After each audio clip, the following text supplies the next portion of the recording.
Welcome back to the BB Podcast. Today, this podcast will be mostly about the NFL transactions that have happened recently. But before we get started, I just want to give a big thank you to everyone that's been watching my videos and supporting me and listening to these podcasts because we recently just hit over 100 subscribers. It means the world to me, and I can't wait to keep making videos and having a lot of fun. Um, just a quick point. I've recently uploaded a lot of YouTube shorts about basketball players, like moments or like ranking the, let's say, top 5 point guards of all time. So if you want to go check those out, please feel free to. Thank you so much. But let's get right into it. We're going to start off with the non-exclusive franchise tags, which were Lamar Jackson and Saquon Barkley. I actually didn't know what a non-exclusive franchise tag was until this offseason. It's essentially a franchise tag, which means you sign the player to a big contract for 1 year. But if another team wants to match that, they can, and you can let the player go. The catch is the team that gets the player has to give you 2 first-round picks. So it's just interesting. I never heard about it. But Lamar Jackson got one to the return to the Ravens. It seemed like the only option for them to move forward. To be a competitive team and have a competitive offense, you need Lamar Jackson. He's your whole offense. Essentially, you don't have a lot of receivers to rely on. Mark Andrews isn't a horrible tight end, but in fact, he's a really good tight end. But you need Lamar on the team, and the contract extension wasn't going well because Lamar wanted more money than they were offering, and I think he deserves a lot of money. I don't really know the exact numbers they were offering him, but he wanted more, and they weren't giving it to him, and he was going to leave at the end of the day, so the Ravens needed to franchise tag him to keep him on the team. So I think that's a good move by the Ravens. I think it's your only option, as I said before, and I think since you franchise tag Lamar, you get another shot at going to the playoffs and winning it all. I don't think they're good enough to win the Super Bowl, but I think they're good enough to get to the playoffs, especially with that great defense they have. But yeah. And Saquon Barkley, again, I think it's a similar scenario. Saquon Barkley wanted a lot of money. Giants weren't willing to give that money, and this is the result of it. Saquon had a monster year last year. It was not a breakout year for him, but it was really refreshing for Giants fans, I can assume, because as of recent years, he hasn't been the caliber player as the Giants have wanted him to be. But this year, he really showed how versatile he was, and he was a big reason that the Giants made the playoffs. Because without him, their offense is one-dimensional. With him, they have a great running quarterback in Daniel Jones who can get out of the pocket and scramble, and you have Saquon Barkley. So they use those two with Brian Daboll's scheme to really cause a lot of havoc. And I also wanted to announce that Daniel Jones did get a contract extension as well. He's getting $160 million over 4 years, but only 82 of that's guaranteed. I think this is honestly, I don't think it's worth what you're getting for Daniel Jones. I think you're overpaying here. I understand if Daniel Jones meets his incentives and gets a lot of money, then he's definitely doing a good job. But even 82 guaranteed for Daniel Jones, that's like 20 mil a year. I mean, that's not crazy for quarterbacks, but at the same time, it's Daniel Jones. Like your success last year was because of Brian Daboll's scheme. It wasn't necessarily because of Daniel Jones. And in the playoffs, it kind of showed that he couldn't really play under pressure. I just don't think he deserves that amount of money. But at the same time, if you let him go and get a worse quarterback, then your offense isn't the same. So you're kind of pigeonholed in a sense if you're the New York Giants. But for those two players barely keeping them on the team and paying them a ton of money, it's not great for the New York Giants. I don't think that's a great situation for them.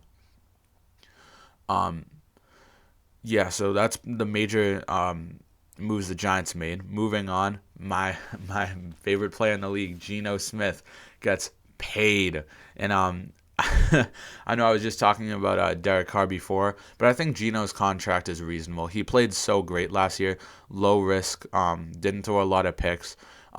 He's getting 105 mil for 3 years, which I know it sounds like a lot, but only 40 of it's guaranteed. So if he doesn't meet his expectations on what he's supposed to do set by the organization, then he's only going to get paid in the ballpark of like 13 mil a year, which is really, really good for a quarterback, especially if they made the Pro Bowl last year or and won Comeback Player of the Year. I think that's really solid for the Seahawks. And if Geno Smith plays like he does last year, he's going to get paid. So, I definitely think that's a good agreement for both sides. And the Seahawks have a lot of money to throw around, too. It's not like they have a ton of good players. They're in more of a rebuilding stage, I would say. So, that is a good move for them. And this is one that people have been talking a lot recently. Derek Carr to the Saints. He's getting 4 years for 150 mil, 100 mil of it guaranteed. So he's gonna get 25 mil a year. And people are wondering like Derek Carr's worth and whatnot. He is getting older. He did not have a great season last year, but I don't think that's. I don't want to say it's not his fault. He just had a down year, but the whole team had a down year as well. And I think he's a quality quarterback that maybe not definitely not. I wouldn't say a franchise quarterback for the Saints, but definitely a quality quarterback that's gonna be good and can win you games. And it's not like he's gonna be like a negative on offense. He's definitely a solid quarterback. He can make the throws. He's not that quick when it comes to scrambling out of the pocket, but he's pretty accurate. I just don't know. I don't like the 4-year deal. The Saints need a quarterback. They haven't had a reliable quarterback. But 4 years for Derek Carr. You saw what the Las Vegas Raiders did. They extended him, and look where it got them. And they weren't happy with his production, so they got rid of him. But I guess that was probably what Derek Carr wanted for safety reasons, so the Saints had to accept that. But at the same time, the Saints are a team that is trying to get better in the process of rebuilding, and they do have some money to throw around, so it's not the end of the world there. I'm really interested in what people think. Let me know down below what you think of this move. Yeah. And now this is the biggest thing that's happened recently. Well, maybe Aaron Rodgers too, but the Bears traded the number 1 overall pick, and it's leaving a lot of people scratching their heads, me included. They traded the number 1 pick to the Carolina Panthers for a number 9 this year, number 61 this year, a first in 2024, a second in 2025, and DJ Moore. If you're the GM of the Bears, you're patting yourself on the back because you just secured another 4 years in Chicago after that trade. You're trading the number 1 pick doesn't have a lot of value to you because that's probably going to be a quarterback, C.J. Stroud, probably Bryce Young. And you already have a good quarterback in Justin Fields. I don't like the slander on Justin Fields. A lot of people saying he's not going to turn out to be good. He's bad draft pick. He's a bust. And I honestly don't get that notion. If you're a quarterback and your best receiver is N'Keal Harry, some bum, how do you expect as a rookie quarterback to come in and show your talent?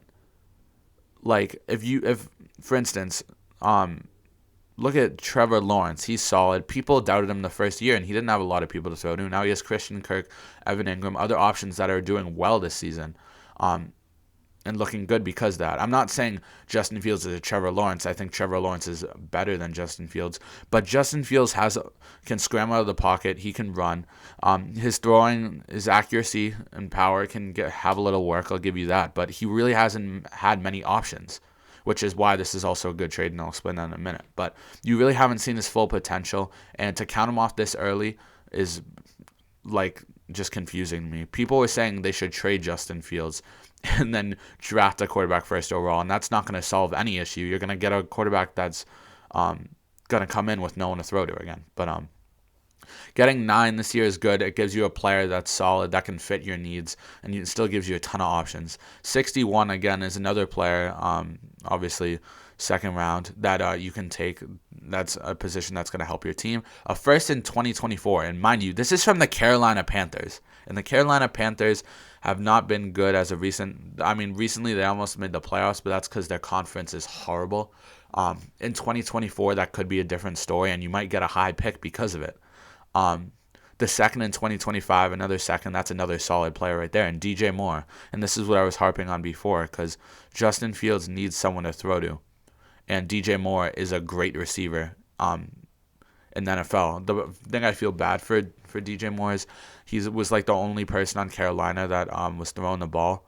And now he's going to another team, which is probably even worse. Um, and he's the number one option. The difference is Justin Fields is better than Baker Mayfield, Sam Darnold, or whoever they had in Carolina for that short period of time. But this is phenomenal for the Bears. I really like the package they got. But Carolina Panthers, the reason I don't see the angle is you get the number one pick, which you're going to take a quarterback. Most definitely for will probably be Bryce Young, but you traded your best receiver, so you're in the same position as the Bears, which Bryce Young won't have like anyone to throw to, and it's just gonna be really hard for him to develop in that scenario. I think it was if you're the Panthers GM, I'm not mad. Say you give up the number 961, 2024, and 2025. That's fine. Like it's still you're losing a lot of assets, but you're not giving up your receiver, which could help that quarterback develop. Giving up DJ Moore is just too much, in my opinion. And speaking of giving up too much, this trade puts the icing on the cake. Jalen Ramsey to the Dolphins for a third rounder and Hunter Long. I don't get why draft picks are so much more valuable than players in the NFL. I'll never understand it because in the NBA, players are a lot more valuable than picks. You saw Kevin Durant, Rudy Gobert getting traded for numerous round of first round picks. Yet Jalen Ramsey, who's a top 5 corner in the league, you could argue maybe like a top 5, top 10 defensive player in the league, is getting traded for a third rounder, and I just don't understand, honestly. I'm just not even counting Hunter Long because he has like one reception in his whole career. But if you're the Dolphins, man, this is incredible. You're adding to your secondary. You're making a better defense.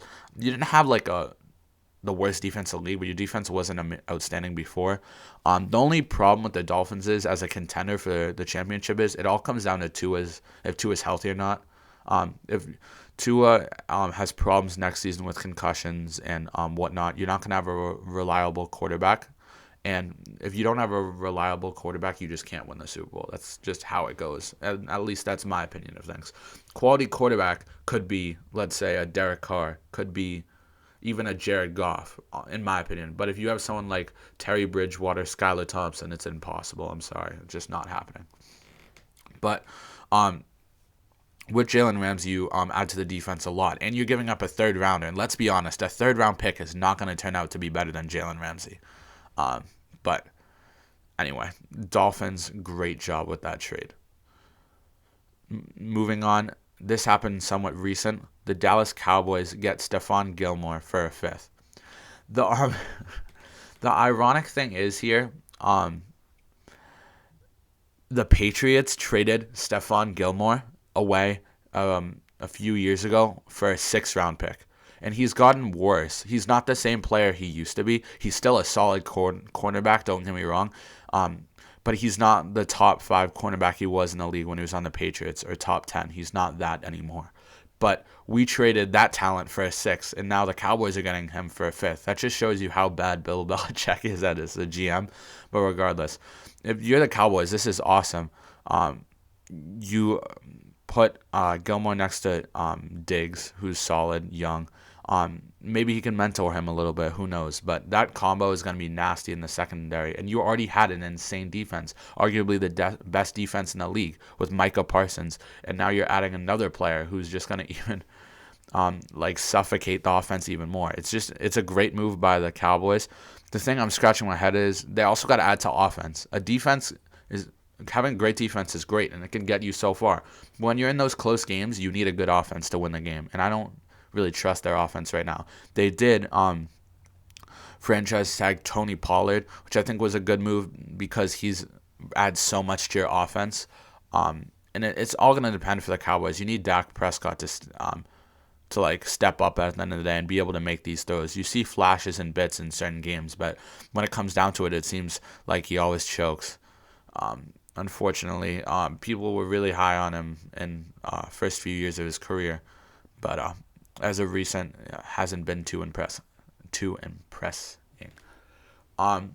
Before we move to other stuff, I'm a Patriots fan, so I just want to talk about the Patriots a little bit. They haven't made any crazy moves because it's the Patriots. I just want to talk about the situation they're in, what they did. They haven't done much so far, but I like the direction the Patriots are heading. They of course hired Bill O'Brien as their offensive coordinator, who I think is going to help Mac Jones develop a lot. The problem is their receiving core is so weak. They recently lost, and I'll talk about this later, Jacoby Myers to the Raiders. I'll talk about that in a little bit, what it means to the Raiders. But it just makes the Patriots' receiving core so much weaker. You have Jabari Parker, who's a solid number 2, 3 option on a team, but he's our number 1 option now. Kendrick Bourne, and this is the thing I don't understand. Kendrick Bourne is a remarkable talent in the NFL. I'm not saying he's the best, should be a best receiver on a team or anything, but Matt Patricia wasn't playing him because Kendrick Bourne didn't like the way Matt Patricia ran his scheme. At least that's what I think, which is reasonable because all Matt Patricia did was call screen passes and run plays. And he benched Kendrick Bourne because of it, which is really just dumb, frankly, in my opinion. But hopefully we can get to see more of Kendrick Bourne this year. We'll have to since Jacoby Myers is gone. You still got the dynamic of Damian Harris and Ramondre Stevenson in the backfield, which is good. That's a really good running back core, and you're still going to have to play primarily the run, in my opinion, if you're going to win games, because you just don't have that receiving core. And as I said before about Justin Fields, Mac Jones' development isn't it's not all on him. It's about the people around him. If you don't have receivers that can get open, like somewhat consistently, then it's going to be really hard for you to like put those throws in the exact spot. You're going to have to do a lot of extra than if you had a really good receiver. This is why teams such as the Philadelphia Eagles trade for A.J. Brown, and because they want to assist in Jalen Hurts' development. Or assist in another quarterback's development. That's why you want to get good receivers. And Mac Jones just doesn't have that. But at the end of the day, Bill Belichick as a GM has to go out and get more talent. Geno Smith, he paid a ton of money for. We just recently traded him to the Falcons as a dump-off for money because he was playing so poorly. Hunter Henry was a good move. But at the same time, like, we have to have more talent on the offensive end. It just comes to that. Our defense will always be solid because that's just Bill Belichick's specialty. He'll always make sure he has a good defense.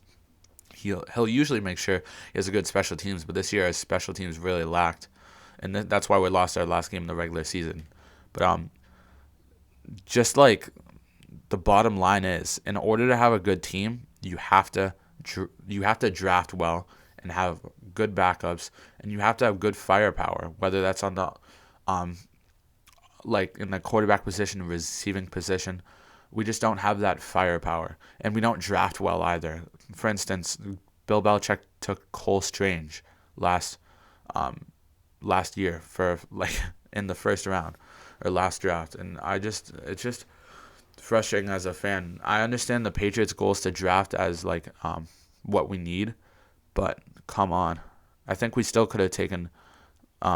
I don't think it was this year, but we could have taken Penei Sewell and then N'Keal Harry draft to boost our online, but we didn't do that. But and I heard this on the radio too, which was very interesting. The Patriots used to have, like, Marcus Cannon used to be a backup for us when we had a really strong O-line, and that's not the case anymore. We don't have those solid backups that can come in if injuries need be, and we don't even have great starters on the offensive end. But I'm hopeful.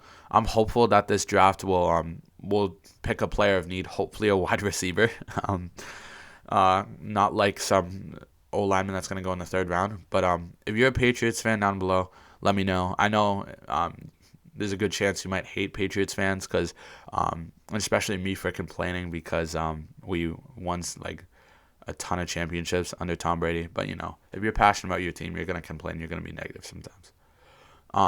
Okay, now let's talk about the probably biggest thing that's happened in football this year. Aaron Rodgers goes to New York Jets. I know this may not be a shock to a lot of people, because he was anticipated to go to the Jets, and there were rumors going about it for a while. Of course, his darkness retreat, he must have came to that conclusion. But I think this is a good move for the Jets, primarily because you need a mentor for Zach Wilson if you actually believe in him. I don't believe Zach Wilson will ever be a top caliber quarterback. I think his potential is a mid-tier quarterback that is good enough to win you games. But You need someone that can come in and mentor him because Aaron Rodgers isn't going to be there for the long run. He'll probably retire somewhat soon. He's not going to play until 45 or 46 like Tom Brady did. But hopefully he can come in, and right as of now, he's a great quarterback. Some would say, I don't know if I would give him top 5 in the league, definitely top 10. But he's really, really good. And he can make your team look a lot better. And you have options on the offense. You have the receiver, Garrett Wilson. Sorry, you have Garrett Wilson. You have Breece Hall, who did go down with a torn ACL, but he probably would have won Rookie of the Year because he was playing so phenomenally. Or Offensive Rookie of the Year. You have him. Hopefully he comes back healthy, and hopefully that ACL tear doesn't affect his speed, and that's what you would hope for. You want him to be close to the same player he was. And you just have a young core, and that's just the general sense of it. And the funny thing is, Alan Lazard, who played for the Packers, is now on the Jets too. I think Aaron Rodgers wanted him to come over, and the Jets figured out a way to do that, which I thought was pretty funny. Because Alan Lazard was like, him or Romeo Doubs, you could like debate either two with a number 1 option on Green Bay, but I think Aaron Rodgers must have liked him and then wanted him to come to the Jets. But this is good too because you need it adds more receiver depth, which you need because you don't really have a big star at the receiver position. Maybe you hope for Odell Beckham. We'll see what happens with him, where he's gonna go. But if you're the Jets, I think it's a great move for mentoring and just to get a great quarterback to try to win now. Your defense is phenomenal. You have the best cornerback in the league, Sauce Gardner. Only let up 1 touchdown the whole year, and that was on a miscue with another player. And he just barely let up any yardage. You never see a player like that come in the NFL that often. He's really a generational talent. I was talking to my friend about this, who's big on Sauce Gardner. And I think he's amazing. It was funny because in the draft, people had a lot of concerns about him, like his behavior, how he's going to be. But he's just been great, and he's been the best rookie in the whole draft class, in my opinion. And it's not like he's going to fall off. He's going to continue to be great, and that's great for the Jets, who I think had one of the best drafts because they also got Jermaine Johnson. Not amazing, but late first round. That was solid. And they got Garrett Wilson in the second round. A lot of great picks. You still have Quentin Williams, who's solid, but he does get injured quite a bit, which is problematic, but he is really solid. So if you're the Jets, I would be happy. I would be happy for this. If you're the Packers, it's just tough. It's just tough because you know you're going to have to go into a rebuild now. And it's just not great. You're not going to really be playing for them now. You lost a lot of your good players. You have Jordan Love at quarterback. You have a really bad receiving core now, especially with Lazard gone. It was already really bad before, and now you lost your number 1 and number 2. I do like Romeo Doubs a little bit better, but regardless. And it's not like you have a stellar defense either, so you're going to go into rebuild mode because now the Rodgers era is over. But I'm interested to see what's going to happen. And now, I don't know actually about the Rodgers news. I think this is the biggest news out of everything. It happened today. Baker Mayfield going to the Buccaneers.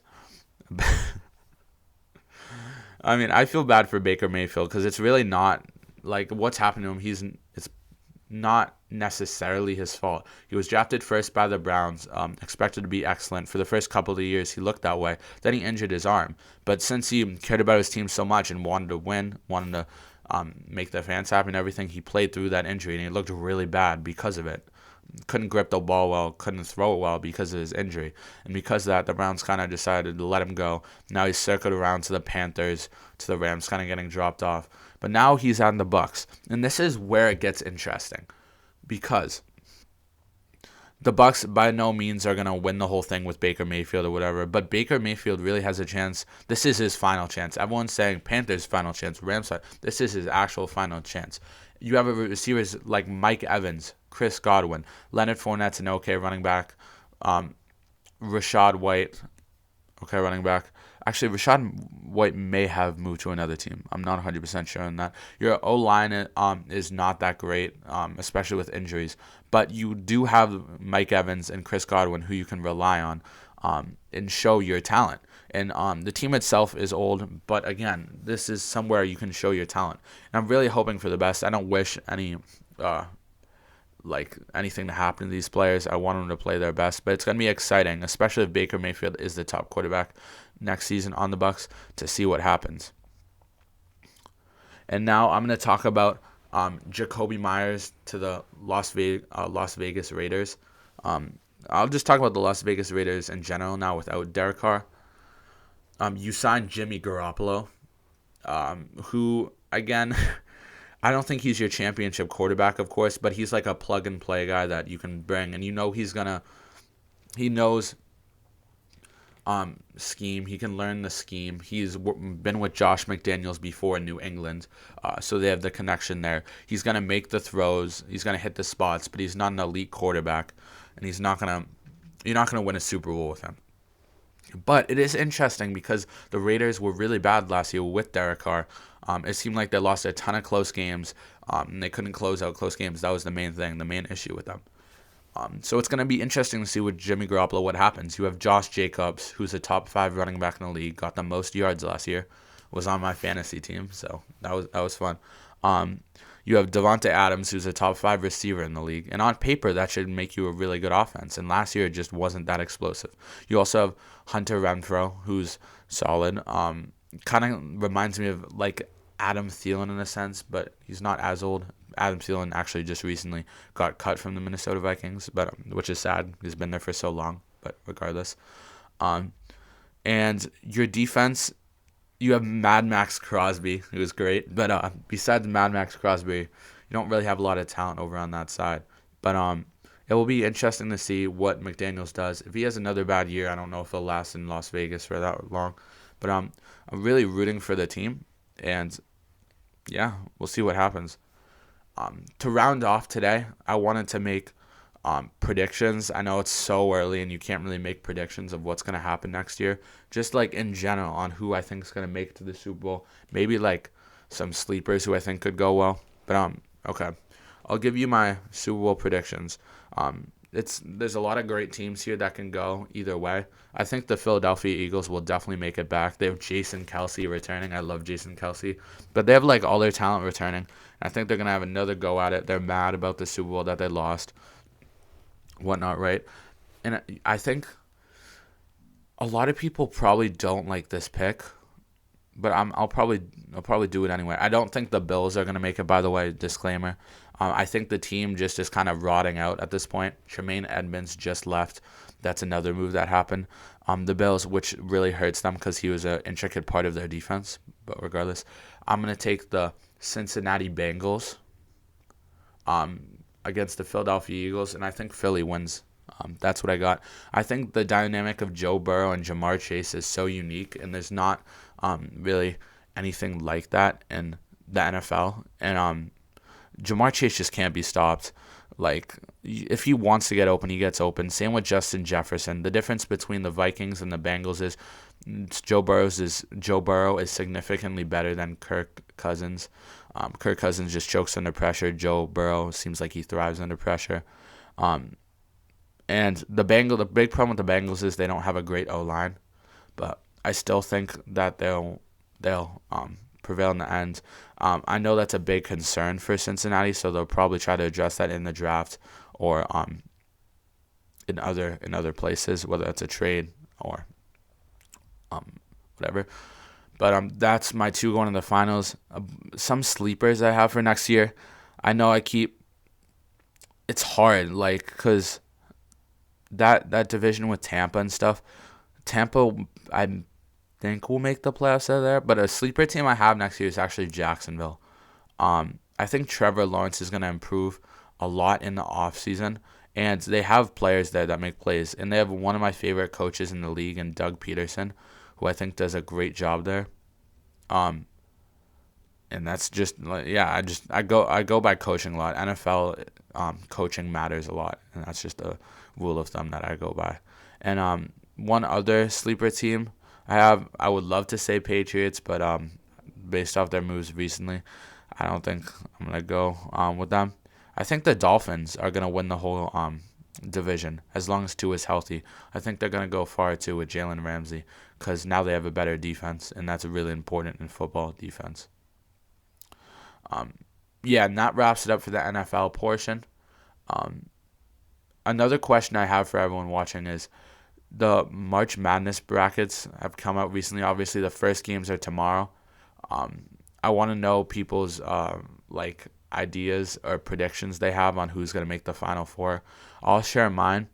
I've done a lot of brackets, but I think Alabama is definitely going to make it. Um, I think Texas is going to make it, and I think Kansas will make it. And then the one team which I love dearly, Kansas State, I'm hoping will make it. I've watched so many YouTube videos and so much read so many articles, and no one has them going. It's so sad because they're my favorite team, but I definitely think they can do it. Marquise Noel, they have talent over there, and I think they can go. But comment down below. I just wanted to give that short question: who you like in March Madness? And yeah, that pretty much wraps it up for the video.